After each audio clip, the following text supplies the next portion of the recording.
అమెరికాలోని జార్జియాలో నివసిస్తున్న భారత సంతతికి చెందిన 62 మహేంద్ర పటేల్ కు ఒక చేదు అనుభవం ఎదురైంది. కిడ్నాప్ ఆరోపణలతో అన్యాయంగా 47 రోజులు జైల్లో గడిపిన తర్వాత నిర్దోషిగా విడుదలయ్యాడు.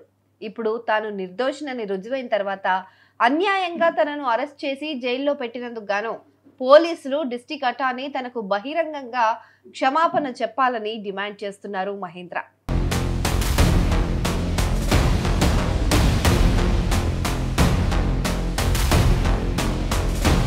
మార్చి నెలలో ఒకరోజు మహేంద్ర పటేల్ వాల్మార్ట్కి వెళ్ళినప్పుడు ఈ ఘటన జరిగింది.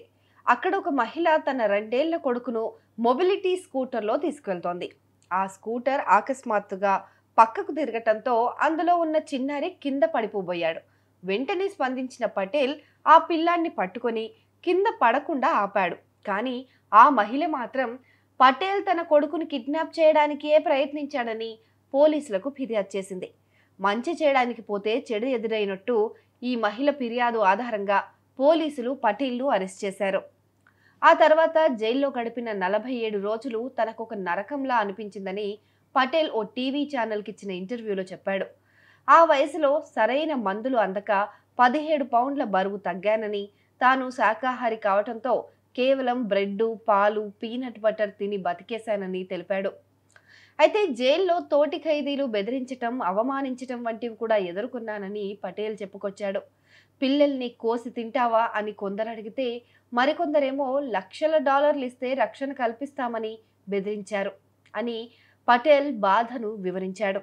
ఇక పటేల్ జైల్లో ఉండగా అతని కుటుంబం సోషల్ మీడియాలో తీవ్రమైన అవమానాలను ఎదుర్కొంది.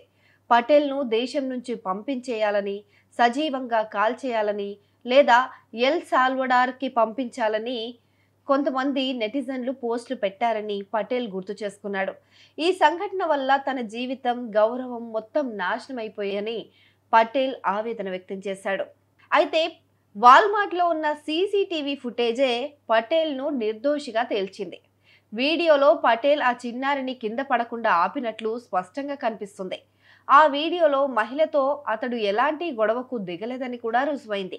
ఆ వీడియో ఆధారంగా పటేల్ పైన ఉన్న కిడ్నాప్ ఆరోపణలను పోలీసులు తొలగించారు.